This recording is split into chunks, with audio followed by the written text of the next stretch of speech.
오늘 하나님께서 우리에게 주시는 말씀은 고린도전서 15장 1절에서 11절 말씀입니다. 형제자매 여러분, 내가 여러분에게 전한 복음을 일깨워 드립니다. 여러분은 그 복음을 전해받았으며 또한 그 안에 서 있습니다. 내가 여러분에게 복음으로 전해드린 말씀을 헛되이 믿지 않고 그것을 굳게 잡고 있으면 그 복음을 통하여 여러분도 구원을 얻을 것입니다. 나도 전해받은 중요한 것을 여러분에게 전해드렸습니다.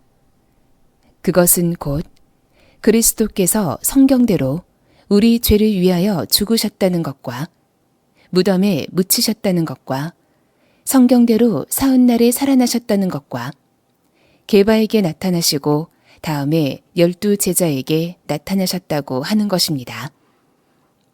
그 후에 그리스도께서는 한 번에 500명이 넘는 형제 자매들에게 나타나셨는데 그 가운데 더러는 세상을 떠났지만 대다수는 지금도 살아 있습니다.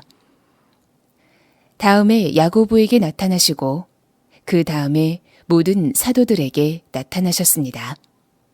그런데 맨 나중에 달이 차지 못하여 난 자와 같은 나에게도 나타나셨습니다. 나는 사도들 가운데서 가장 작은 사도입니다. 나는 사도라고 불릴 만한 자격도 없습니다. 그것은 내가 하나님의 교회를 박해 있기 때문입니다. 그러나 나는 하나님의 은혜로 오늘의 내가 되었습니다. 나에게 베풀어 주신 하나님의 은혜는 헛되지 않았습니다.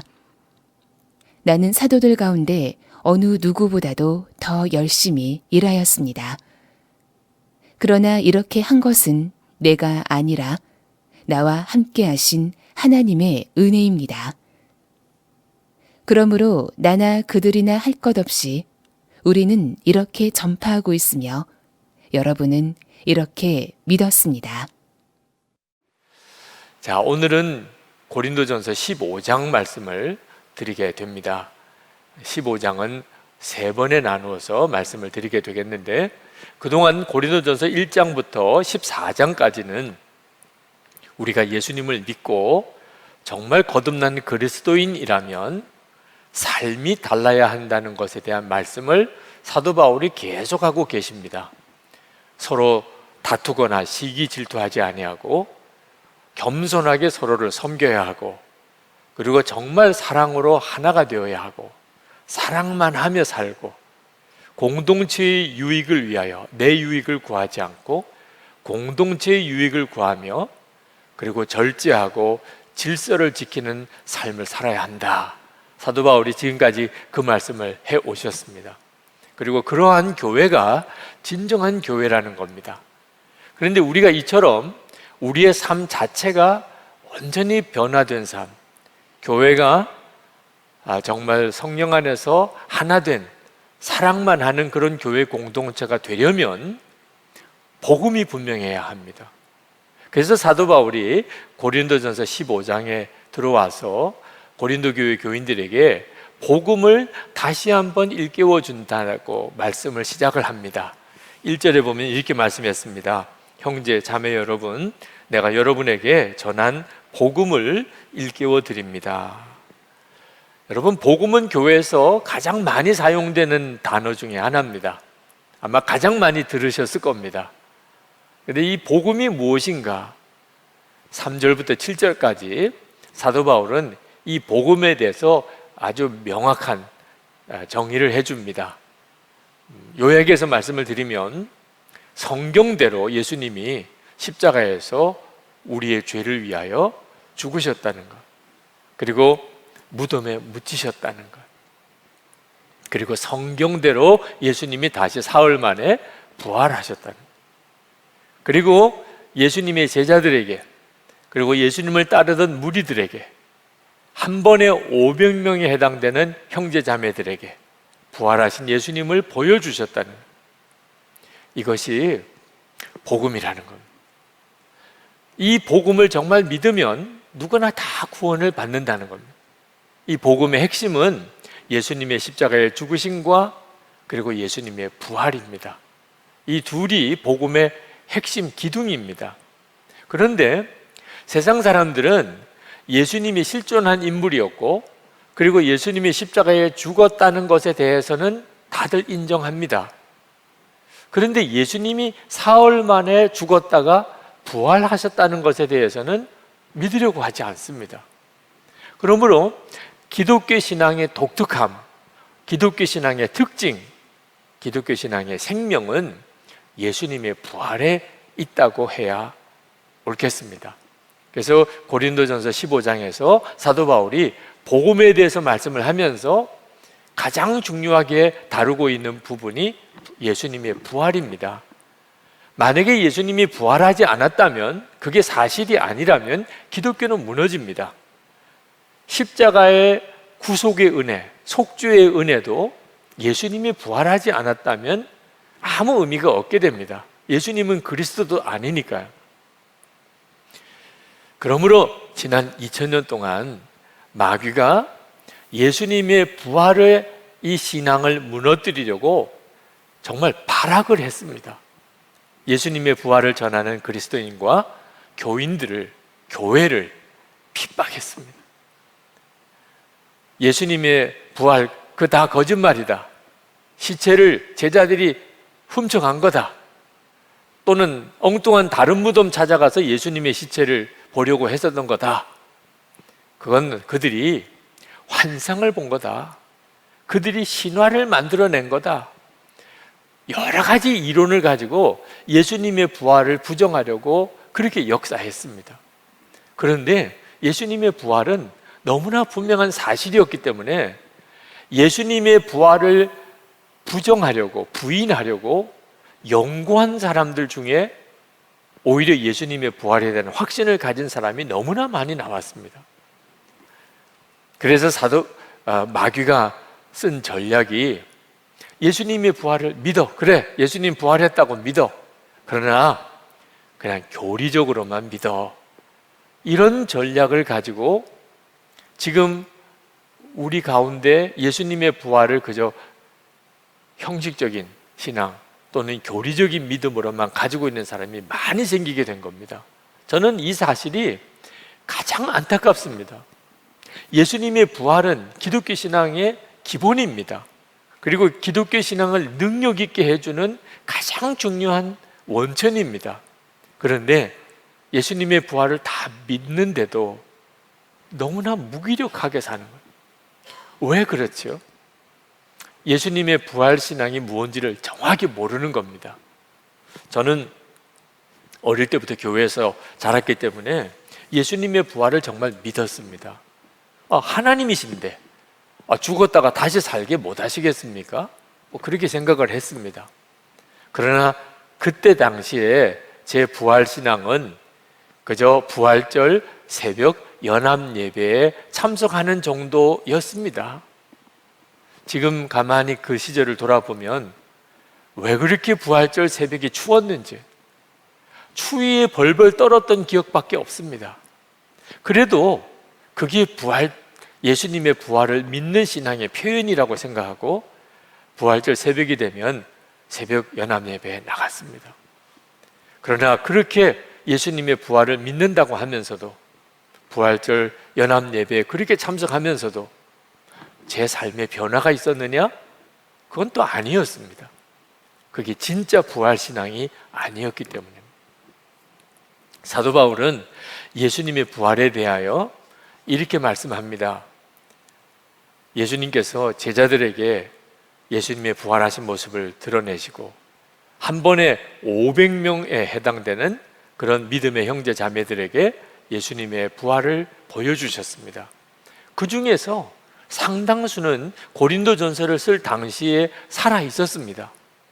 그러니까 이보다 더 분명한 부활의 증거는 없는 거죠.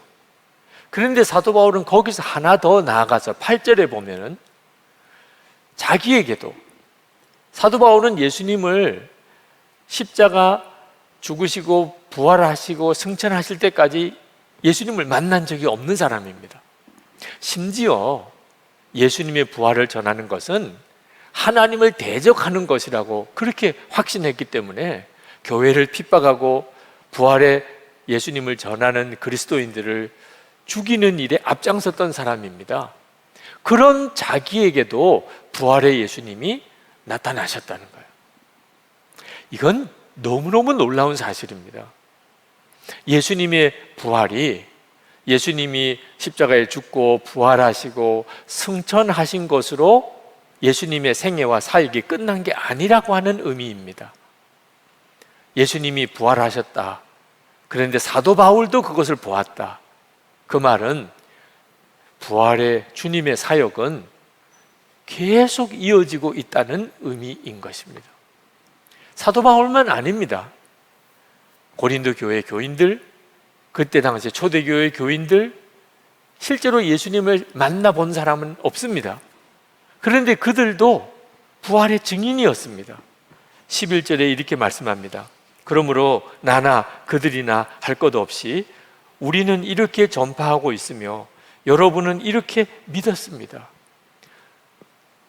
예수님의 제자들, 예수님을 따라다니던 500명의 그 무리들만 아니고 예수님의 부활을 핍박하던 사도 바울도, 예수님을 전혀 만나보지 못했던 초대교회 성도들, 그들도 다 예수님의 부활의 증인이 되었다는 거예요. 이 이야기는 바로 우리들의 이야기이기도 합니다. 고린도 교인들과 우리 사이에는 2000년이라는 엄청난 시간의 차이가 있습니다. 그런데도 우리들도 부활의 주님을 바라보고 있잖아요. 우리들도 부활의 주님을 그렇게 믿고 있잖아요. 성경에 저와 여러분의 이야기가 기록되어 있습니다. 요한복음 20장 29절입니다. 예수께서 이르시되 너는 나를 본 고로 믿느냐? 보지 못하고 믿는 자들은 복되도다 하시니라. 베드로전서 1장 8절에 예수가 너희를 보지 못하였으나, 예수를 너희가 보지 못하였으나 사랑하는도다. 이제도 보지 못하나 믿고 말할 수 없는 영광스러운 즐거움으로 기뻐하니. 여러분, 여기에 보지 못하고 믿는 자, 보지 못하였으나 사랑하는 자가 누굽니까? 저와 여러분 아닙니까? 우리는 예수님을 실제로 보지 못했습니다. 그러나 우리는 믿습니다. 그리고 사랑합니다. 이건 정말 놀라운 일이죠. 부활하신 주님은 그저 부활하셨다가 승천하신 거로 끝난 게 아닙니다. 지금도 예수를 믿는 모든 성도들 안에 주님이 오셨습니다. 우리에게 부활의 주님을 바라보라고 하는 것은 예수님이 하셨던 말씀을 그저 기억하라, 예수님의 행적을 한번 묵상하고 그 교훈을 생각하고 그리고 그런 교훈을 가지고서 한번 살아보라, 이런 의미 아닙니다. 예수님은 진짜 우리와 함께 계시고 우리가 그 주님을 바라볼 수 있다는 겁니다. 예수님은 십자가에 죽으시고 사흘 만에 부활하신 다음 그리고 40일 이후에 승천하셨습니다. 하나님의 보좌의 우편에 계십니다. 그리고 이제 때가 되면 재림에 오셔서 세상을 심판하시고 하나님의 나라가 이 땅에 이루어지게 될 겁니다. 그러나 그 예수님은 오순절 마가다락방 120문도에게 성령이 임하실 때 그들 안에 성령으로 임하셨습니다. 우리에게도 똑같습니다. 우리가 예수님을 영접하면 우리 안에 부활의 주님이 우리의 생명이 되셔서 우리 안에 임하셔서 우리의 삶 전체를 뒤바꾸십니다. 성경이 말씀하고 있습니다. 고린도후서 13장 5절 말씀입니다. 너희는 믿음 안에 있는가? 너희 자신을 시험하고 너희 자신을 확증하라. 예수 그리스도께서 너희 안에 계신 줄을 너희가 스스로 알지 못하느냐? 그렇지 않으면 너희는 버림받은 자니라. 우리가 부활신앙을 갖는 것은 예수님이 역사적으로 분명히 부활하셨다는 것을 믿는 것만 말하는 게 아닙니다. 그 부활하신 주님이 지금 내 안에 거하고 계시고 나와 동행하십니다. 이렇게 고백할 수 있게 될 때 그 사람이 부활신앙을 가지고 있는 겁니다. 그 예수님과 동행하는 삶을 살기 때문에 그는 예수님으로부터 실제로 다스림을 받습니다. 그 결과가 무엇입니까? 삶이 변하는 것입니다. 교만할 수가 없지요. 부활하신 주님이 나와 함께 계시는데, 믿음의 형제들끼리 서로 싸우고 다투고 갈라질 수가 없지요. 부활하신 주님이 나와 함께 계시는데 서로 사랑하지요. 나를 위해서 십자가에 죽으신 그 주님이 함께 계시는데 정말 사랑만 하며 사는 거죠. 은사와 능력이 아무리 많아도 항상 교회 공동체의 유익을 위하여 절제할 수 있지요. 질서를 지키지요. 그래서 교회가 세워지게 되는 거죠.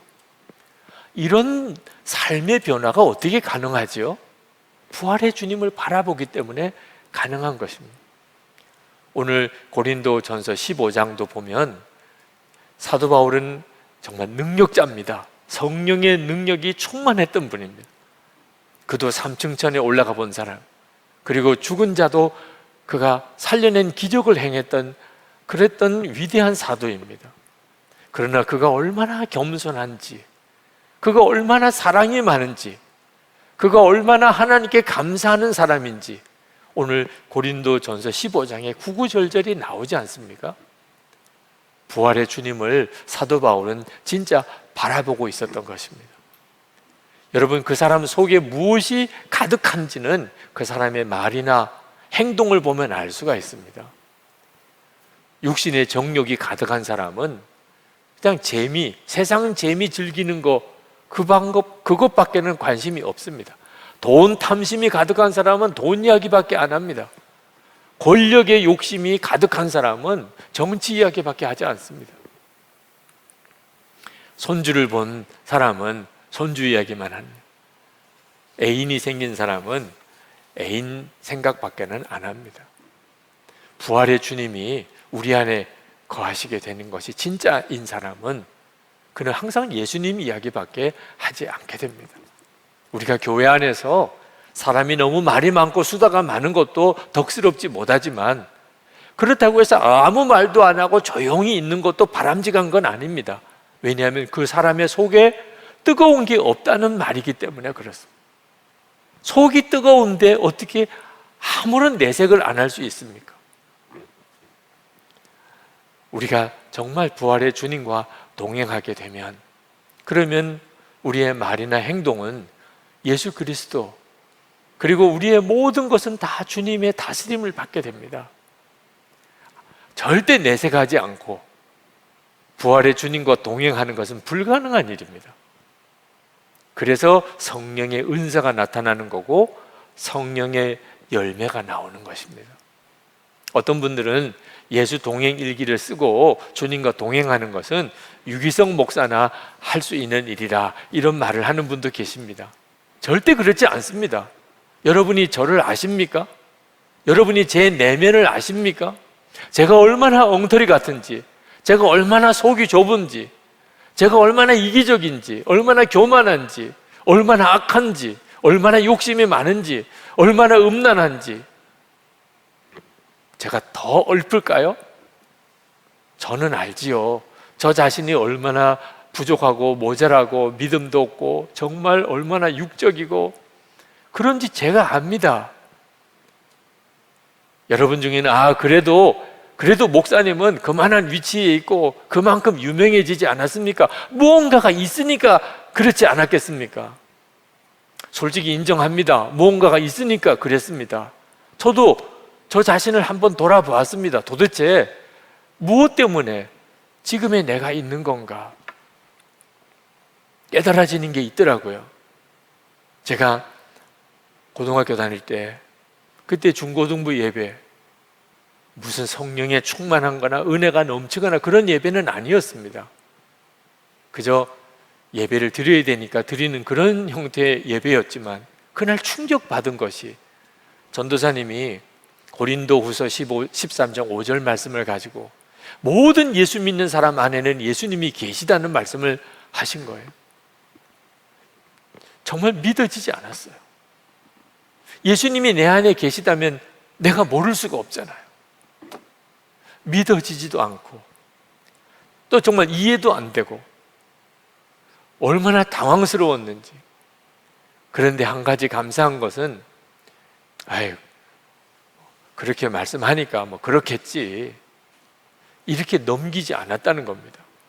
믿어지지도 않고 실제로 경험도 안 됐지만 예수님이 내 안에 계시다니, 예수를 믿는 사람 안에는 예수님이 내 안에 계시다니, 그때부터 그것이 저에게 간절한 기도 제목이고 갈망이 되었습니다. 만약에 그게 사실이라면 이보다 놀라운 일은 없으니까요. 저는 예수님을 바라볼 때 먼 하늘을 보지 않았습니다. 모든 예수 믿는 사람 안에 예수님이 와 계시다면, 그렇다면 내 안에 계신 게 아니겠는가? 주님, 제가 그 주님을 만나고 싶습니다. 제가 그 주님을 체험하고 싶습니다. 그게 그때부터 시작된 제 갈망이었고, 그게 바로 지금의 나를 여기 이 자리에 있게 한 것입니다. 여러분, 성경을 읽을 때 다 이해가 되십니까? 다 믿어지십니까? 그럴 때 어떻게 하십니까? 야, 어떻게 이거 다 믿어? 어떻게 이게 다 이해가 돼? 이렇게 하시면 안 된다는 겁니다. 하나님이 말씀하신 것은 어느 하나도 거짓이 없습니다. 우리가 실제로 누려지니까 말씀하신 겁니다. 기도하실 때 하나님, 이 말씀이 내게 체험되게 해주세요. 이 말씀이 내게 이루어지게 해주세요. 그게 말씀 기도죠. 그러면 반드시 성경에 있는 그대로 살아계신 하나님을 체험하게 됩니다. 사도 바울은 하나님의 은혜로 살았다고 고백을 했습니다. 10절에 나는 하나님의 은혜로 오늘의 내가 되었습니다. 나에게 베풀어 주신 하나님의 은혜는 헛되지 않았습니다. 나는 사도들 가운데 어느 누구보다도 더 열심히 일하였습니다. 사도 바울은 자기가 지금 있는 것이 하나님의 은혜 때문에 됐다는 거예요. 무슨 은혜를 받은 겁니까? 사도 바울이 자기 입으로 고백했어요. 나와 함께 하신 하나님의 은혜라. 바로 부활의 주님이 자기와 함께하고 그 주님과 동행하는 은혜라는 말 아닙니까? 부활의 주님과 동행하는 은혜 때문에 그렇게 됐다는 겁니다. 유명한 갈라디아서 2장 20절 말씀, 부활의 주님과 동행하는 은혜의 고백입니다. 내가 그리스도와 함께 십자가에 못 박혔나니 그런즉 이제는 내가 사는 것이 아니요 오직 내 안에 그리스도께서 사시는 것이라.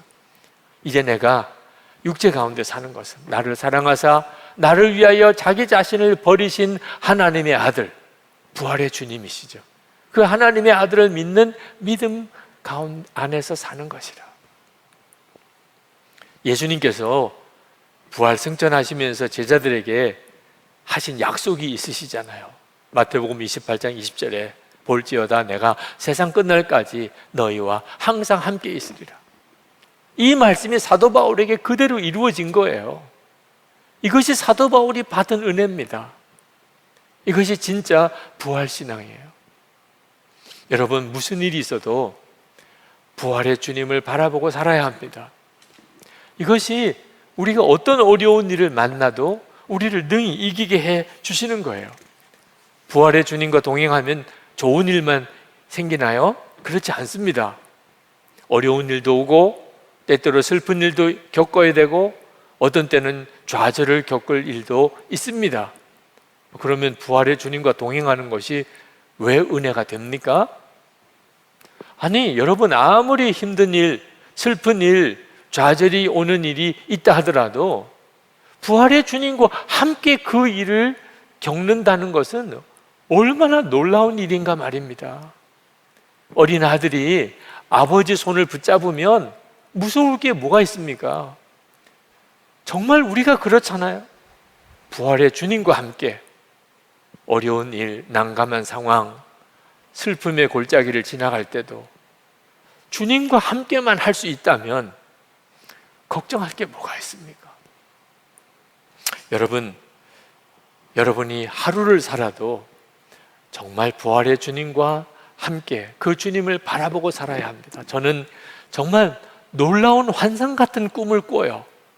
우리 교회 교우들이 다 부활의 주님과만 동행하는 삶을 사는, 우리 교우들이 가정에서나 직장에서나 교회 공동체 안에서나 어디서나 부활의 주님과만 동행하는 삶을 사는, 그러면 도대체 성도들의 삶에 우리 교회에 어떤 일이 일어날 것인가? 이건 정말 놀라운 환상과 같은 꿈이 아닐 수가 없습니다. 코로나19 확산 때문에 여러 가지로 힘들고 두려운 일이 계속 우리 마음에 일어납니다. 어떻게 하지? 어떻게 살 수 있을까? 우리가 이 어려운 상황을 견뎌낼 수 있을까? 주님은 말씀하시더라고요. 왜 그런 걱정을 하느냐? 우리가 할 일은 오직 하나. 어떻게 하면 나와 함께 하시는 그 부활의 주님을 기쁘시게 해드릴 수 있을까? 그 생각만 하라는 거예요. 그게 정말 옳잖아요. 부활의 주님, 세상보다 크신 부활의 주님이 함께 계신데 도대체 어떻게 하면 살 수 있을까? 어떻게 이 두려운 일을 지나갈 수 있을까? 그러면 그게 믿는 겁니까?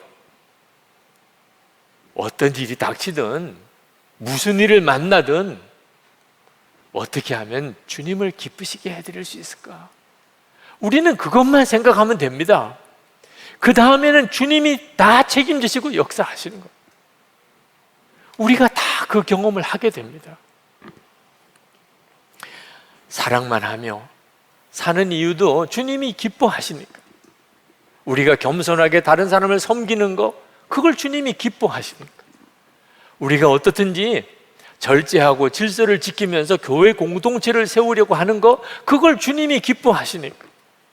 어떻든지 돕고 베푸는 일, 그걸 왜 합니까? 그걸 주님이 기뻐하시니까.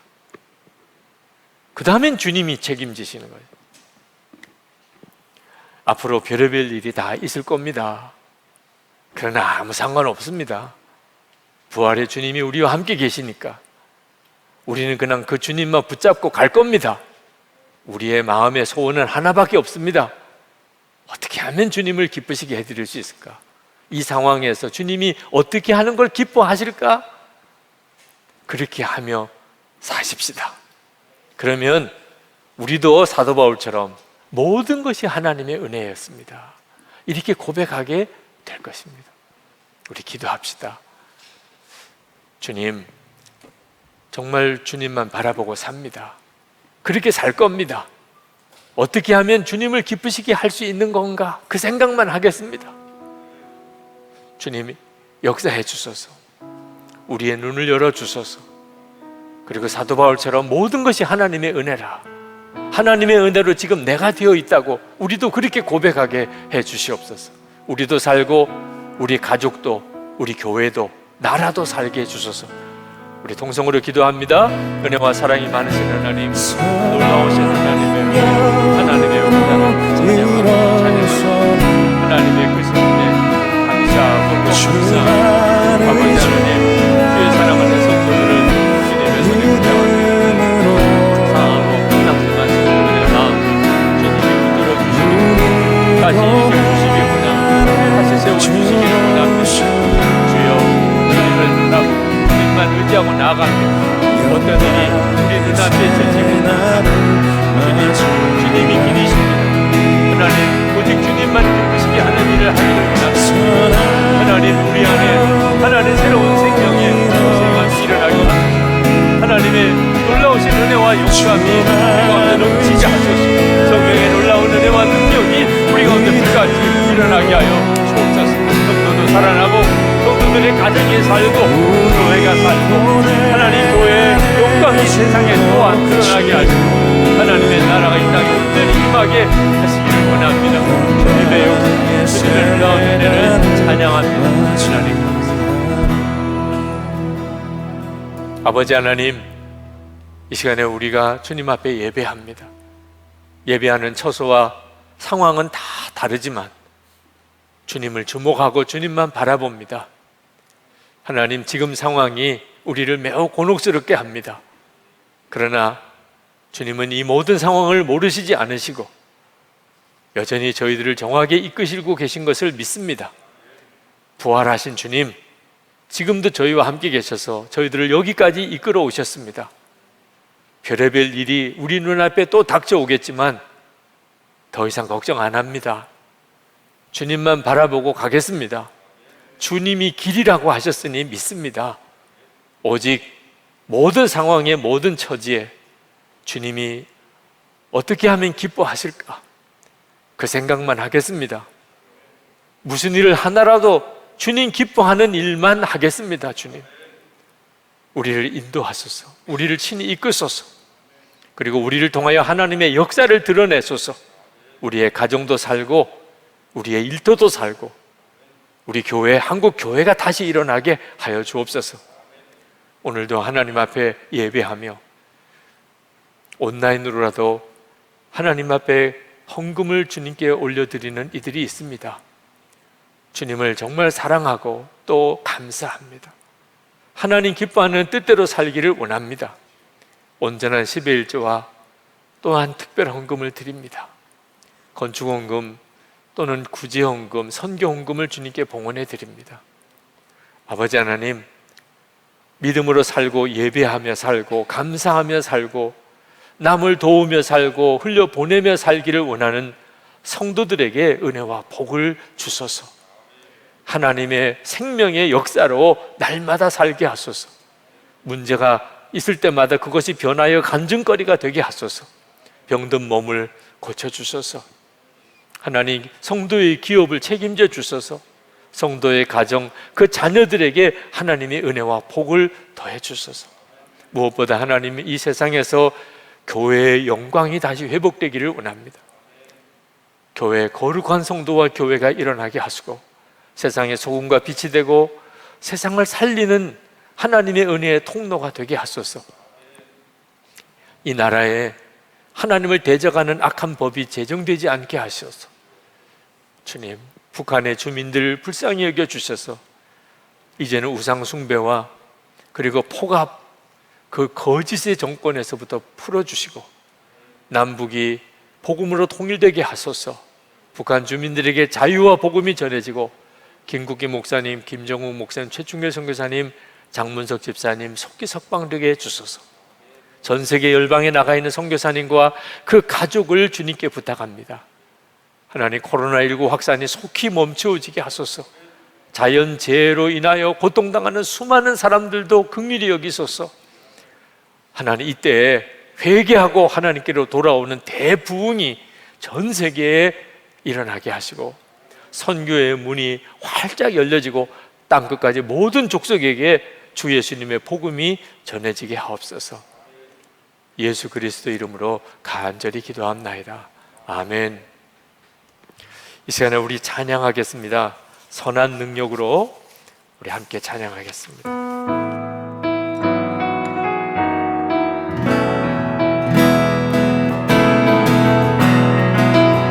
주 선한 능력으로 안으시네. 그 크신 발로 날 붙드시네.